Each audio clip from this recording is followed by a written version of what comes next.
Bismillahirrahmanirrahim. Qala al-musannifu rahimallahu ta'ala wa nafa'ana bi'ulumi fid darin. Amin.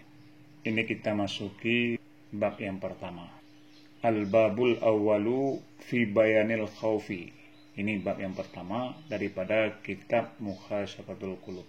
Karena semuanya bab di dalam kitab Mukhasyafatul Qulub 111 bab. Bab yang pertama fi bayanil khawfi, pada menyatakan khauf. Makna khauf takut kepada Allah.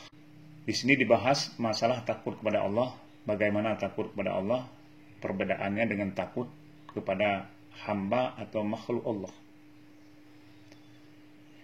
Ja'a fil khabari anin Nabi sallallahu alaihi wasallam annahu qala innallaha ta'ala khalaqa malakan lahu janahun fil masyriqi wa janahun fil maghribi wa ra'suhu tahtal arsy wa rizlahu tahtal ardis sabi'ati.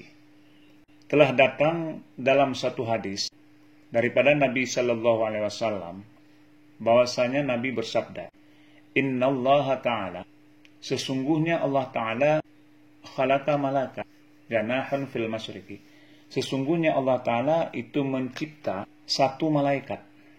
Jadi Allah Ta'ala mencipta satu malaikat, lahu janahun fil masyriqi wa janahun fil maghribi. Satu sayapnya berada di tempat terbitnya matahari, dan satu sayapnya lagi berada di tempat terbenamnya matahari. Fil masyriqi wa fil maghribi. Satu sayap di pihak timur, satu sayap di pihak barat.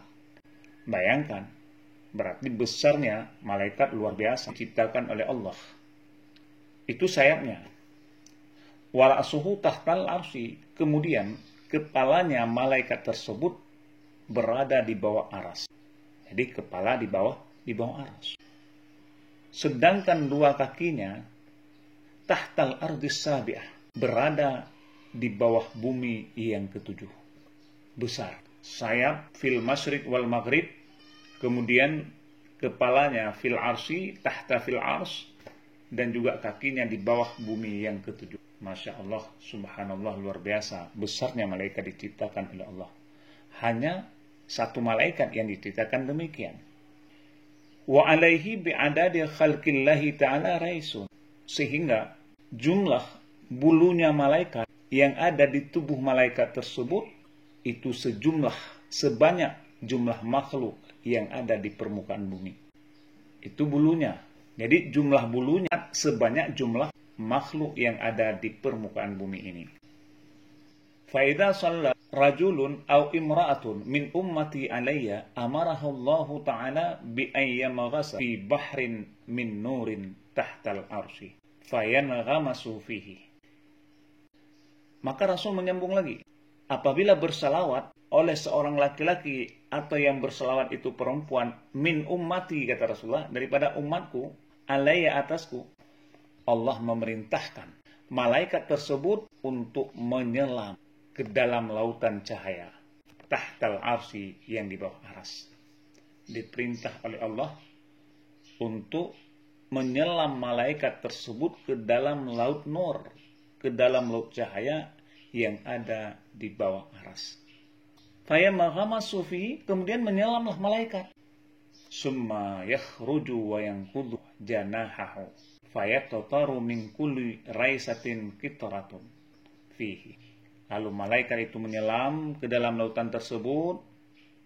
Kemudian kata Rasul, setelah malaikat mandi di dalam lautan nur yang di bawah aras, dia keluar dan mengepak kedua sayapnya. Ketika dia mengepak sayapnya itu, jatuhlah air dari setiap bulunya, dari setiap sayapnya. Maka ketika malaikat itu mengepak-ngepak sayapnya, sehingga jatuhlah titik-titik daripada bulunya, menetaslah satu tetes air dari setiap bulunya itu. Fayakhluqullahu ta'ala min kulli kitratin malakan. Maka Allah menciptakan satu malaikat daripada setiap satu tetes air itu. Satu malaikat yang terdiri yang jatuh daripada satu bulu tetesan air sehingga Allah menciptakan satu malaikat. Coba kita hitung berapa banyak air yang jatuh daripada bulu malaikat tersebut setelah menyelam daripada laut yang di bawah aras. Bukan jutaan lagi, sudah triliun banyaknya air yang jatuh dari tetesan satu bulu malaikat tersebut. Jadi malaikat yang diciptakan oleh Allah dari tetesan air yang jatuh daripada bulu malaikat tersebut, yastaghfiru lahu ila yaumil qiyamati, meminta ampun ya malaikat baginya seseorang ila yaumil qiyamah, hingga hari kiamat. Jadi tugas malaikat itu meminta ampun malaikat dari orang-orang yang pembaca selawat tadi hingga hari kiamat. Itulah yang dikatakan oleh Rasulullah. Menyangkut dengan hadis tadi, zaif, tidaknya zaif. Seandainya hadis itu zaif, itu sudah ada penjelasan dalam kitab Mughni Al-Muqtad karangan Imam Khatib Asy-Syarbaini. Beliau menyampaikan dalam satu faedah, syartul amali bil hadis zaif fi fadail a'mali alla yakuna syadidad dha'fi wa ay yadkhula tahta ad-dhali'an wa alla ya'taqida, dan seterusnya. Menurut beliau, syarat mengamalkan hadis dhaif adalah apabila tidak dhaif jiddan, tidak dhaif sekali-kali, dan kandungan hadis tersebut masih ada asalnya dalam prinsip umat Islam. Begitu juga, dan tidak meyakini kesunahan tersebut berasal daripada Rasulullah. Dan juga Imam Nawawi menambahkan lagi bahwa persoalan hadis dhaif itu bisa diamalkan apabila tidak menyangkut dengan akidah, bukan persoalan akidah. Sebagaimana yang telah kita bacakan tadi, ini tidak menyangkut dengan akidah. Jadi kesimpulannya yang dapat diambil dari pada baik pendapat Khatib Syarbaini adalah kebolehan menggunakan hadis dhaif untuk diamalkan dengan syarat-syarat sebagaimana yang telah kita sebutkan tadi, baik yang disebutkan oleh Imam Khatib Syarbaini, ada juga yang disebutkan oleh Imam Nawawi. Boleh beramal dengan hadis dhaif. Ini seandainya hadis ini dhaif, maka boleh kita beramal. Dan juga ini tidak menyangkut dengan persoalan akidah. Nah, jadi hadis di sini sebenarnya mengutamakan tentang faedah bersalawat, di mana seseorang kalau bersalawat kepada Rasulullah SAW, maka malaikat yang intinya selalu bersalawat atau selalu meminta ampun kepada orang tersebut. Malaikat yang meminta ampun. Kita bersalawat kepada Rasulullah, maka malaikat yang meminta ampunan kepada Allah untuk kita. Qala ba'dul hukama, telah berkatalah sebagian hukama, salamatul jasadi fi qillati ta'ami wa salamatul ruhi fi qillatil asami wa salamatud dini fi sholati ala khairil anami. Qaulu ta'ala ya ayyuhalladzina amanu taqullaha. Kemudian selanjutnya sebahagian ahli hikmah berkata, keselamatan badan terletak pada sedikitnya makan. Kepingin kita ingin selamat badan, makanlah sedikit. Itu sudah jelas. Karena bukan berarti banyaknya makan kita sehat. Belum tentu. Tapi, kalau kita makan menurut porsi agama, kaifiat tata cara yang telah diatur oleh agama, insya Allah keselamatan badan kita insya Allah terjamin. Wassalamatur ruh fi qillatil asami. Kemudian keselamatan ruh kita terletak pada sedikit dosa pun sudah jelas. Persoalan dosa kita dan amal baik kita itu menjadi final bagi kita. Wassalamatud din fi sholati ala khair al-anam. Begitu juga keselamatan agama terletak pada selawat kepada manusia yang terbaik, yaitu Rasulullah Muhammad sallallahu alaihi wasallam. Itu kata al-hikmah. Selamat badan, sedikit makan. Ingin selamat roh, maka jangan berbuat dosa. Sedikitkan berbuat dosa. Atau memang jangan berbuat dosa. dan ingin agama ini selamat, banyaklah selawat kepada Rasulullah. Allah berfirman di dalam Al-Quran, ya ayyuhallazina amanu taqullah. Wahai orang-orang yang beriman, bertakwalah kepada Allah. Ini nanti ada semua lagi, wal tanzur nafsun ma qaddamat lighadin. Sehingga disebutkan di sini bahwa yakni ihsyallah wa ati'u, takut olehmu akan Allah, wa ati'uhu, dan taat olehmu akan Allah. Ini makna daripada ayat ya ayyuhalladzina amanu taqullah. Kemudian wal tanzur nafsun ma qaddamat lighadin, dan hendaklah setiap orang memperhatikan apa yang telah diperbuatnya, ma qaddamat lighadin, untuk hari esok, yakni hari akhirat. Yakni amilta liyaumil qiyamah, amal engkau untuk mempersiapkan di hari kiamat. Jadi makna wal tansur nafsa ma qaddamat lighadin, ada juga ulama yang menafsirkannya tasaddaqu wa amalu bi ta'ati. Bersedekah olehmu dan berbuat olehmu dengan taat.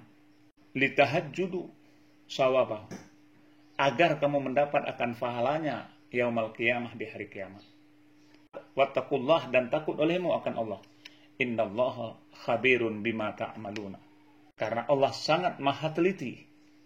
Allah maha teliti dengan apa yang kamu kerjakan, dengan apa yang kamu perbuatkan. Baik itu min khairi, daripada kebaikan, wasyarri, dan daripada kejahatan. Kemudian fa innal malaikata was samaa wal arda wal laila wan nahara yaumal qiyamati yashhaduna bima amila ibnu adama min khairin aw syarrin, ta'atin aw ma'siyatin, hatta anna jiwaraha tashhudu alaihi. Maka bahwa sungguh para malaikat, langit, bumi, malam dan siang, yashhaduna, mereka bernik saksi yaumal qiyamah, pada hari kiamat. Nanti mereka akan menik saksi di hari kiamat bima amila ibnu Adam, dengan apa yang telah diperbuat oleh anak Adam. Apa saja yang telah kita perbuat di dunia ini, mereka baik malaikat, langit, bumi, dan malam, siang akan menik saksi mereka itu. Min khairin, daripada kebajikan kita ini, au syarrin, atau kejahatan berupa taat ataupun maksiat, menik saksi mereka itu. Hatta anna jiwaraha tashhudu alaihi, bahkan anggota tubuh mereka sendiri akan bersaksi dengan kesaksian yang memberatkan dirinya sendiri. Nanti akan menik saksi mereka itu. Wal ardu tashhudu lil mu'mini waz zahidi, dan bumi itu menik saksi bagi orang mukmin dan orang zahid. Fatakulu, maka berkata ia bumi, shalla alayya, dia telah melakukan salat alayya, atasku. Wasama, dia telah melakukan berpuasa di atasku. Wahajja, dia telah melaksanakan haji di atasku. Wajahida, dan juga berjihad. Itu yang dinik saksi oleh bumi. Dia pernah berpuasa, dia pernah sholat, dia pernah berhaji, dia pernah berjihad di atas permukaanku, ya Allah. Fayafrahul mu'minu wazahidu, orang mukmin dan orang zahid di ketika itu pun merasa senang.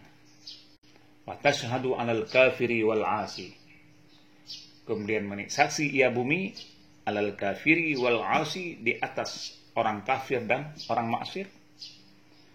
Katanya fatakulu, maka berkata ia bumi, asyraku alayya, dia, ya Allah, telah memusyrikan engkau alayya, atasku, telah mendurhakai ia. Zina, dia telah melakukan zina atasku. Wa syarabal khamra, dan dia telah meminum ia akan khamar di atas permukaanku. Bumi minik saksi. Wa akalal harama, dan memakan ia akan haram. Itu disaksikan, dipersaksikan oleh bumi. Saya welah, betapa celakanya. Innakasha, jika didebat akannya orang tersebut fil hisabi, di dalam penghisapan. arhamur rahimin, oleh yang maha pengasih segala yang mengasihi.